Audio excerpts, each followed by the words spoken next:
Madame, monsieur, bonjour. Merci de nous prêter attention à la une de l'actualité de ce samedi 10 août.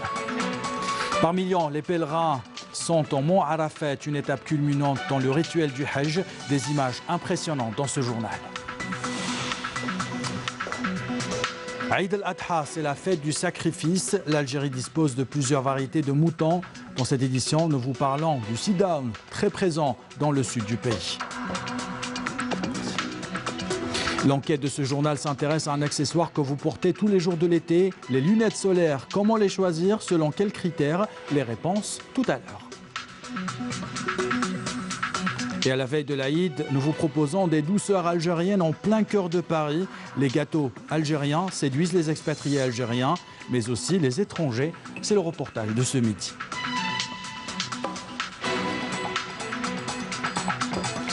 Bienvenue à tous, nous entamons ce journal par l'événement phare de la journée. Nous vous emmenons à Arafat, l'un des moments culminants du Hajj. Vêtus de blanc qui symbolise la pureté et la dignité, des millions de pèlerins accomplissent le 5e pilier de l'islam. Un moment marquant de la vie des pèlerins, mais aussi de la vie de tous les musulmans du monde entier. Mounana Ouelhamoudi.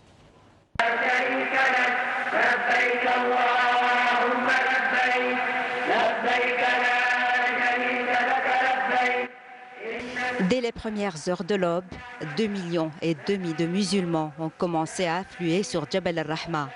À pied, en bus ou en train, parcourant les 6 km qui séparent le mont Arafat de la vallée de Mina pour accomplir Waqfat Arafat, un des points culminants des rites sacrés du Hajj. Vêtus de blanc, symbole de pureté et d'égalité, les musulmans consacrent cette journée à la prière et à implorer Dieu le Tout-Puissant à la veille de Eid al-Adha. En milieu de la journée, les fidèles ont accompli la prière collective de Dohr et celle de l'Asr autour de la mosquée de Namira. Après la prière, les fidèles s'appliqueront dans l'adoration d'Allah en ces instants précieux de la vie. Un rassemblement immense sous un soleil de plomb où la température dépasse les 43 degrés. Une image qui symbolise le jour du jugement dernier et notre rencontre avec Allah. En ce jour, Allah descend jusqu'au ciel le plus bas pour vanter auprès des anges les mérites de tous ces musulmans venus du monde entier demander son pardon et sa miséricorde. Pendant ce temps, les fidèles ne cesseront de répéter la Telbiya. Nous voilà au Seigneur. En vérité, la louange et la grâce t'appartiennent, ainsi que la royauté. Tu n'as pas d'associé. Les fidèles devront profiter de ces moments magnifiques pour faire beaucoup d'invocations en glorifiant Allah, professant sa louange, proclamant son unicité et lui demandant pardon jusqu'au coucher de soleil. C'est en ce jour sacré où le prophète alayhi salatu wassalam avait parachevé le message de l'islam dans son dernier prêche où il avait dit « Aujourd'hui, j'ai rendu parfaite votre religion, j'ai parachevé ma grâce sur vous et j'ai agréé l'islam comme étant votre religion. » Après la station du mont Arafat, les musulmans devront se rendre à Muzdalifa pour y passer la nuit. Là-bas, ils rassembleront des cailloux en prévision du rituel de la lapidation dans la vallée de Mina au premier jour de Eid al-Adha.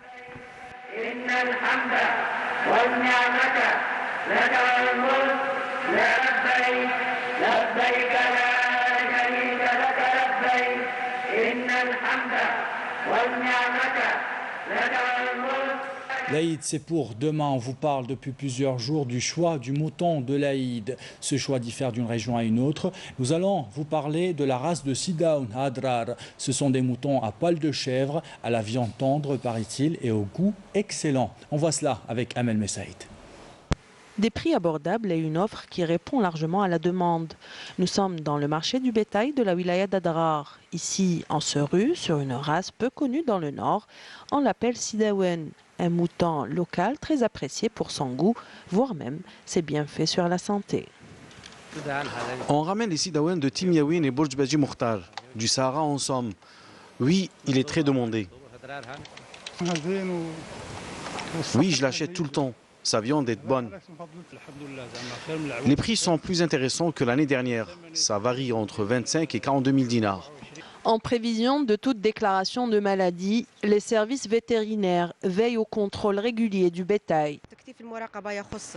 Nous contrôlons au même titre le bétail local que celui ramené des autres wilayas. Ce dernier doit avoir un certificat de santé délivré des services vétérinaires.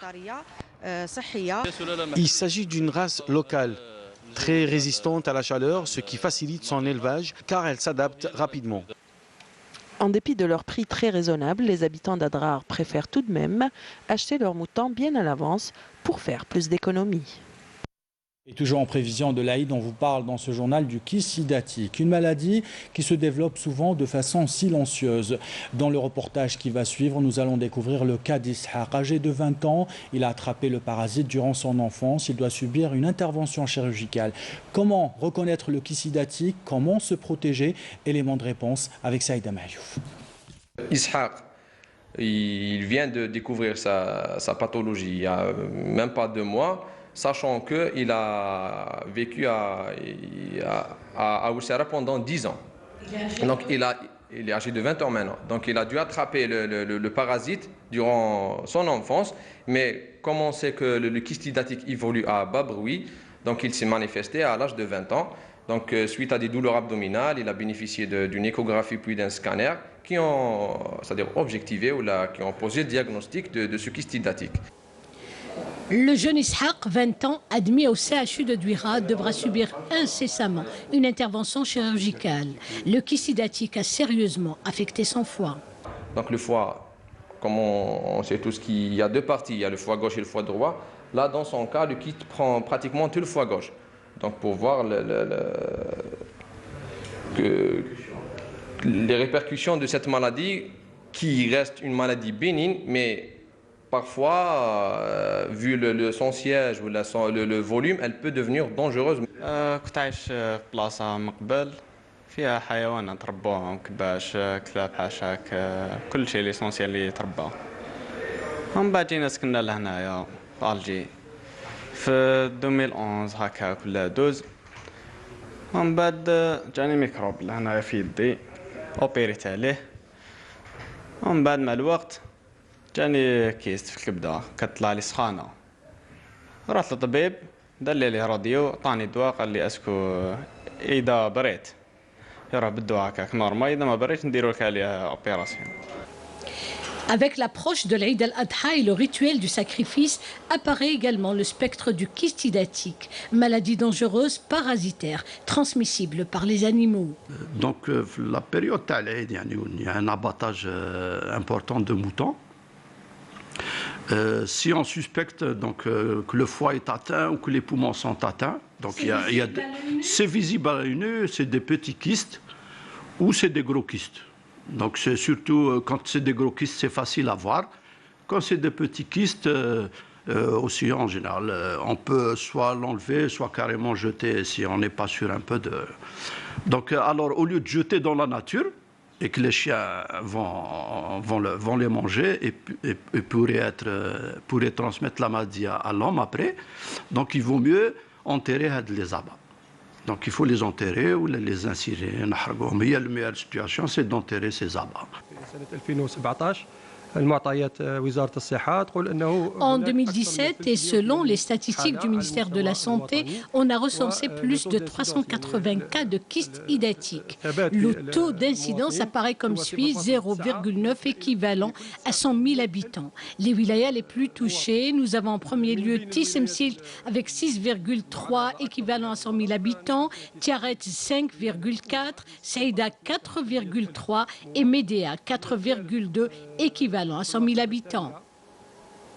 Maladie évoluant à bas bruit, à prendre rigoureusement au sérieux, sachant que le kyste hydatique touche le foie à 70%, les poumons à 40% et à un taux moindre le reste des organes, à savoir le cœur, les reins, l'os ou encore le cerveau.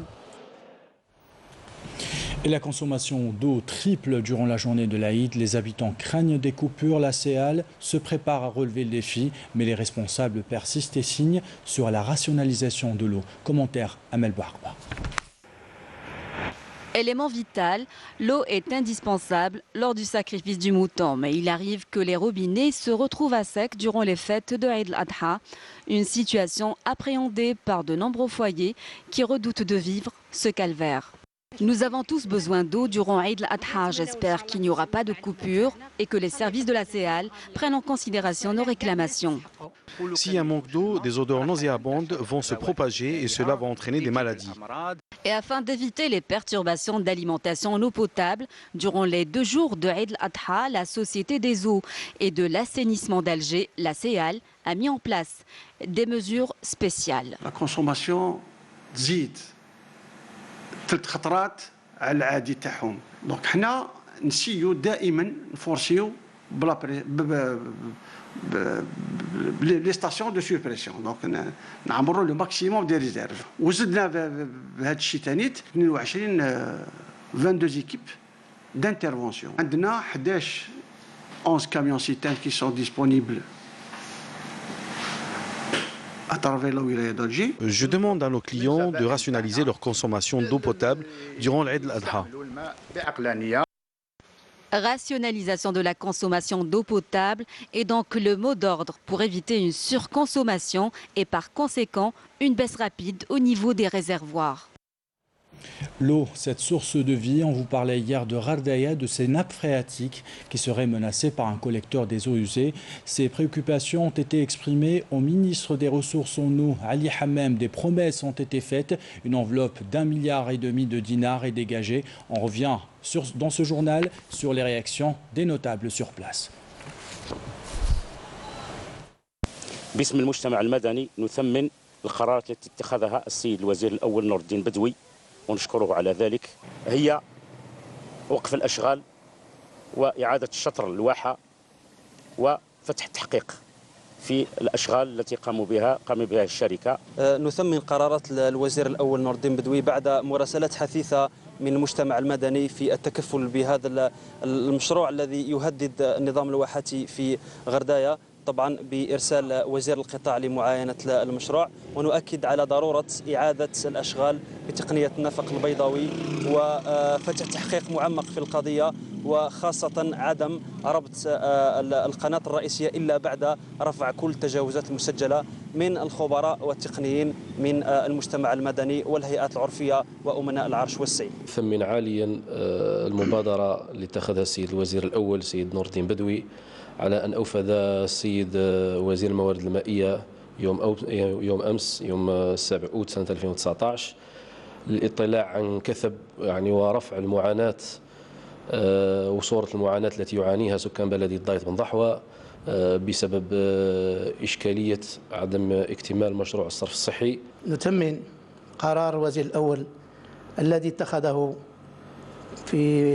فيما يخص الصرف الصحي لبلدية ضايط بن ضحوة، وكان اتخذ قرار صارم، ولهذا قد بعث وزير الموارد المائية لزيارة الأماكن المضررة بما فيها الأنبوب الرئيسي تاع الصرف الصحي. باسمي وباسم المجتمع المدني لبلدية ضايط بن ضحوة نشكر السلطات على هذا القرار الصارم، ونشكركم شكر جزيلا، وماذا بينا ان شاء الله نطلبوا من السلطات العليا باش القرار هذا بوقت. الوزير الاول السيد نور الدين بدوي، ونثمن هذه القرارات ومنها توقيف الاشغال، اعاده تغيير المؤسسه وتعيين مؤسسه جديده حقا، مؤسسه كي سمعنا بالاسم تاعها كوسيدار، هذه اعطتنا اطمئنان حقا في ان شاء الله في نوعيه الانجاز.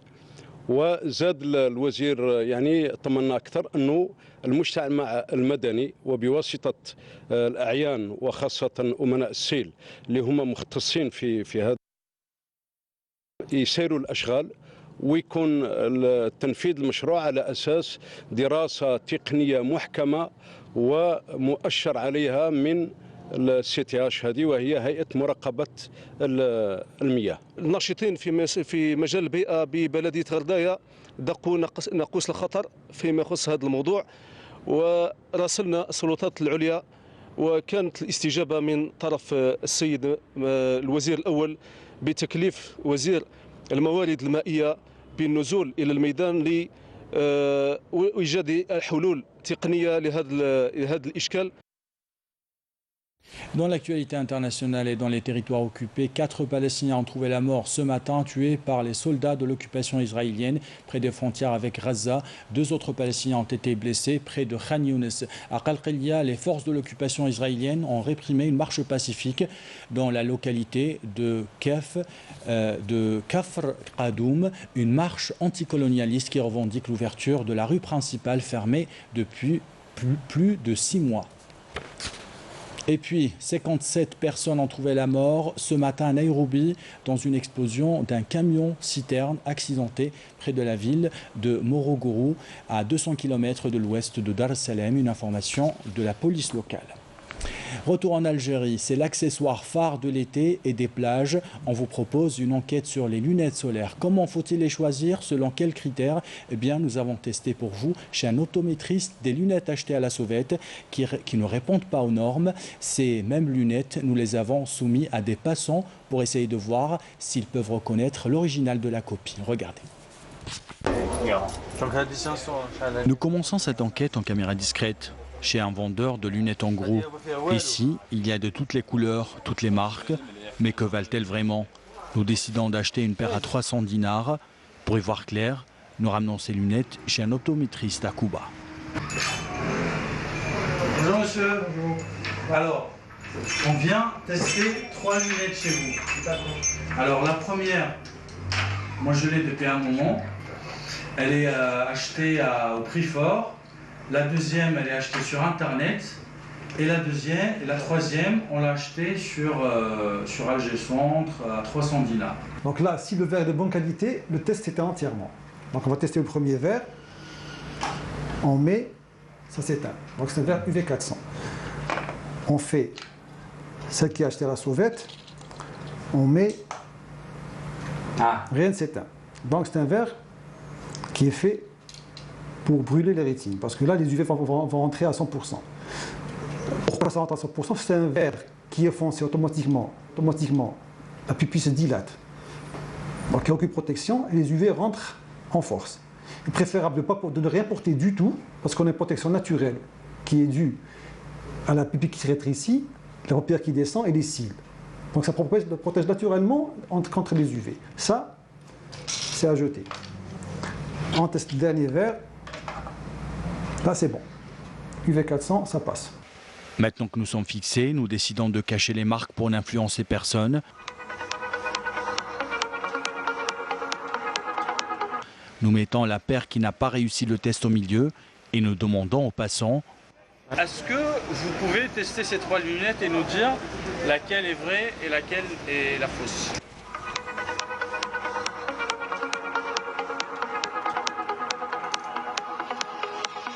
Je pense que c'est celle-là. Celle-là, c'est quoi? La fausse.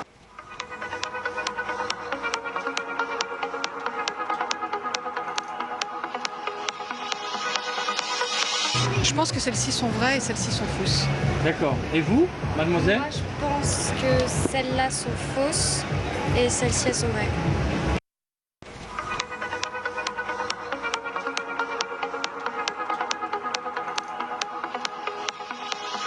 هذه الأوريجينال. هذه الأوريجينال. ولا فوس هنا راهي كاين غير وحدة فوس. هذه لا فوس. Résultat, tout le monde s'est presque fait avoir. Nous montrons ces images à un ophtalmologue pour essayer d'avoir ses conseils. Qu'est-ce qui se passe quand vous portez ce genre de lunettes? Vous avez une dilatation des pupilles. Donc il y aura pénétration très importante des rayons ultraviolets et ce qui va engendrer, donc causer des pathologies comme cataracte, dégénérescence maculaire.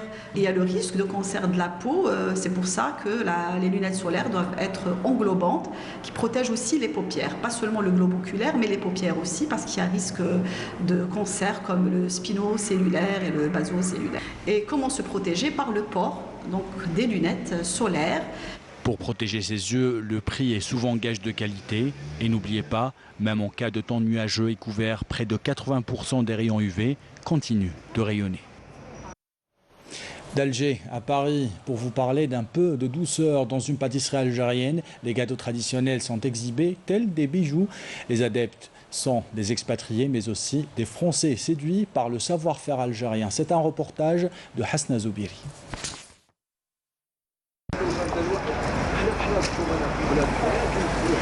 Les cornes de gazelle, baklawa, makrout ou encore dziriyet, ce sont bien des gâteaux de chez nous. Pourtant, cette pâtisserie algérienne se trouve à Paris. Notre curiosité nous a poussé à rentrer. Une belle rencontre avec ces Algériens, gardiens des traditions. Ça fait 27 ans qu'elle existe. C'est une pâtisserie algérienne. Et on fait tout ce qui est gâteau algérien, traditionnel bien sûr. Tsiriyat, mkhabbez, baglawa, tcharak l'arian, tcharak msakkar. Et on a sorti pas mal de sortes de gâteaux. On travaille beaucoup sur le goût. On a à peu près dans les 87 sortes de gâteaux. Mais on travaille, et j'insiste sur ça, beaucoup sur le goût. Et on fait tout ce qui est traditionnel, tout ce qui est pain, mhajeb, ksra, khobz bitlo, voilà, tout ce qui est algérien. C'est notre ami qui nous a fait découvrir le gâteau algéroise. Enfin. Les gâteaux algérois. Algérois, voilà. Donc, qu'est-ce que vous en pensez? Vous êtes un habitué à chaque fois que vous venez ici? Enfin, de toute façon, oui. Mon fils, déjà, il était là à Paris, il faisait les études et tout. Et je l'ai ramené ici pour découvrir les gâteaux algérois, quoi, de chez nous. Il a beaucoup apprécié. La demande sur ces gâteaux est en hausse depuis quelques jours en raison de l'approche de l'Eid al-Adha. D'ailleurs, plusieurs Algériens ont déjà passé leurs commandes. On a des commandes pour spécialement le jour de l'Aïd. Généralement, c'est des gâteaux classiques. C'est les mkhabbez, ziliyat, baklawa et mkrout louz. C'est ça, les commandes généralement dans la fête de l'Aïd. C'est ça, c'est des gâteaux sacrés, quoi. Enrichie de savoir-faire et d'une culture culinaire variée, cette pâtisserie a également réussi à séduire les Parisiens et les nombreux touristes, devenus aujourd'hui de fidèles clients et grands fans de gâteaux et salés algériens. Parce que j'ai cherché à connaître un peu tous les produits et c'est des super produits, c'est super bon et c'est intéressant. Pour moi, c'est exotique, c'est un truc différent. Et j'adore tout ce qui est différent. J'adore les cornes de gazelle, tous les trucs aux noix, tous les trucs aux pistaches, etc. J'adore ça. La bague de Kenza est devenue un véritable miroir de l'art culinaire algérien à l'étranger. Ces douceurs d'Algérie font le bonheur de notre communauté.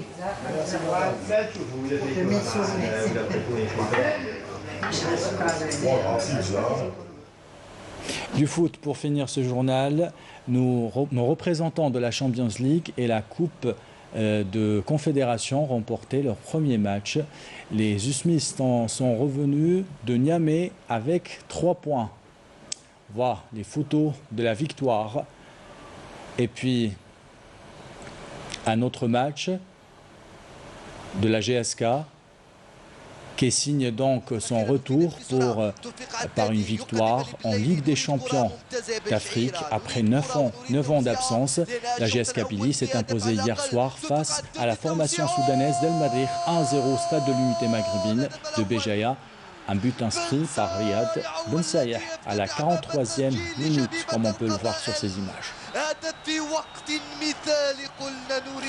Pour ce qui est de la Coupe de la Confédération, le Paradou AC s'est imposé hier soir au stade olympique du 5 juillet face à l'IC Kamsar.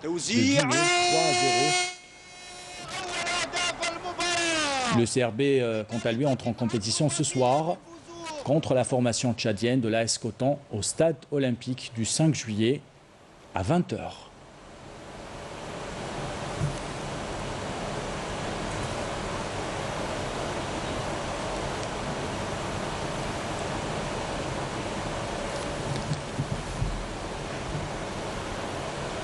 Voilà pour cette page sportive. C'est la fin de ce journal. L'équipe de la rédaction qui l'a préparé, l'équipe technique qui l'a réalisé. Vous remercie de l'avoir suivi.